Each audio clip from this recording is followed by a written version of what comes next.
I live in Hong Kong. I like Hong Kong. I like a lot of things about Hong Kong. I don't like the way some of our security is done by our banking institutions in Hong Kong because I think it's too much security. It's too much protection, such that I may have to do electronic banking or payments. I may have to carry a dongle and put in a one-time password or have some other means of two-factor authentication. I may also get messages on my smartphone saying, please enter this number. And I'm thinking, leave me alone. I just bought something on Amazon. Of course, I've done that 5 times this past week. Let me be. You should know by now that's me. And when I compare that to Citibank or other banks in the US, I don't have the kind of hassle factor.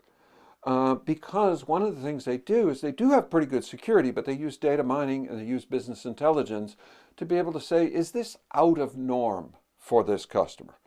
Now, on the other hand, when I travel with my Hong Kong bank card, they will say, oh, you're traveling in China. Now you're in Vietnam. Oh, this week you're in Japan. Well, that's normal.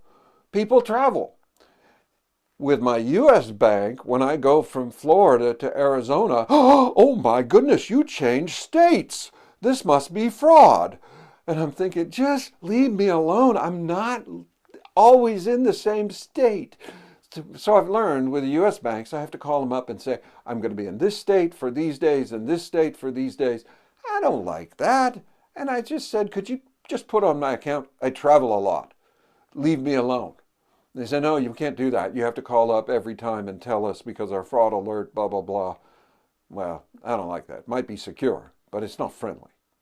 And so different aspects of security can be unfriendly. And we have to balance too much versus too little. I don't want fraud.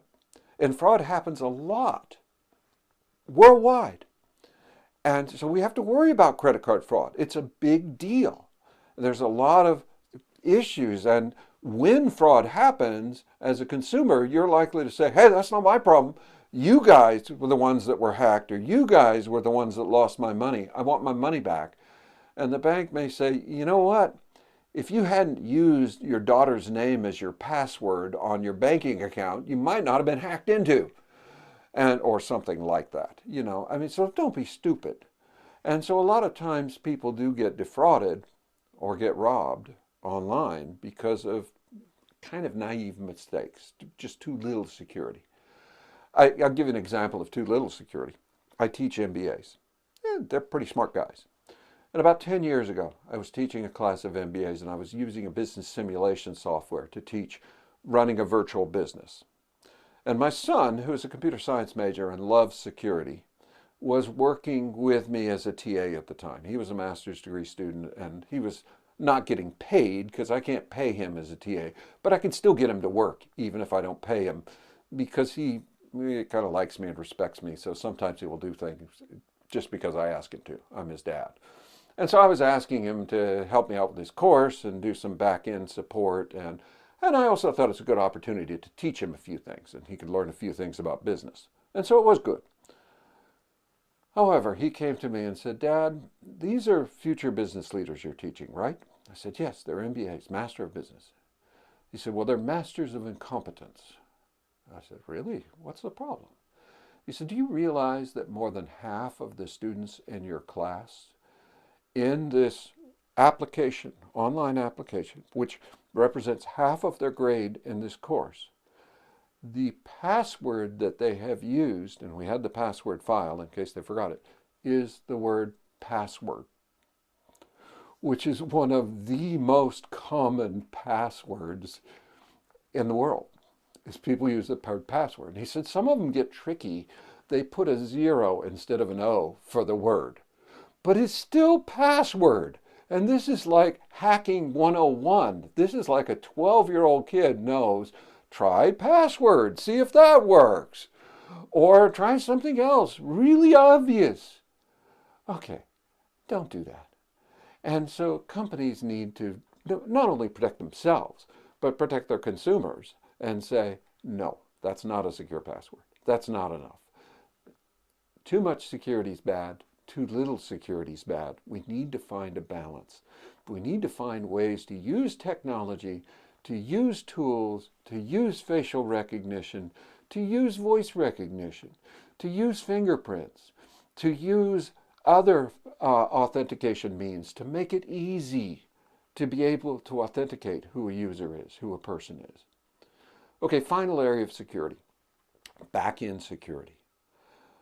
People spend a lot of time and effort in companies to protect their data, to protect the systems.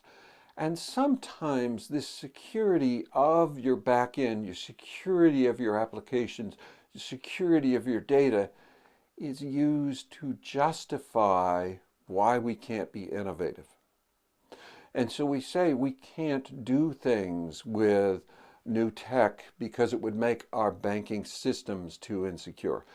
We need to be able to protect the back end, and that is true, but we need to be able to do it in a way that does not stop firms from using management accounting, that does not stop consumers from having a better user experience, that does not stop banks from using new technologies and new innovations for RegTech or for other ways of providing services. We can't let security and the need for security become a justification for complacency or for avoiding innovation. And too often security is used as a buzzword for we can't do that because it's too insecure. And one of the cool things about fintech is when you look at startups in fintech, some of them have simply gone in and shown large financial institutions that you can do money transfer between individuals and still maintain back-end security. We call it PayPal. But PayPal started up to do something banks said couldn't be done. Now PayPal's old school, old tech. But it's cool tech nonetheless. You may or may not like PayPal. You may think their fees are too high. You may not like some of their services. But they created a new service that didn't exist in a way that was very, very valuable to consumers and really took off. E-loan, e-trade, Security First Network Bank, all new technologies to say we can do things in new ways. And security is not a problem. We can have the incredible security and online banking. And of course now all banks have online banking with some variation or another. I, for example, mentioned to someone in Hong Kong recently that my daughter takes her paycheck, takes a picture with her phone, sends it over to her bank account, and it's automatically deposited. She doesn't have to take the check in physically. And they said, oh, that's not secure.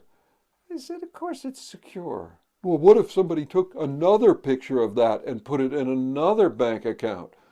Well, then you say, hey, you know what? I can take a photocopy of a check. I can commit fraud in many ways.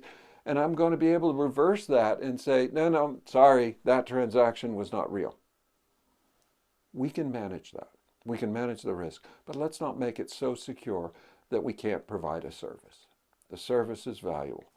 There are many ways to find new tech, new opportunities. Don't stop fintech just because you think it's not secure enough. Balance security and convenience. It's a trade-off. When we think about pioneers, Bitcoin was a pioneer. Security First was a pioneer. PayPal, a pioneer. All of these new fintech innovations have shown that things could be done that people before thought was impossible. They're not impossible. They're just new. That's it. Thank you very much. And don't let security stop you from innovating. Think about how to be secure without overly secure or too much security. Thank you.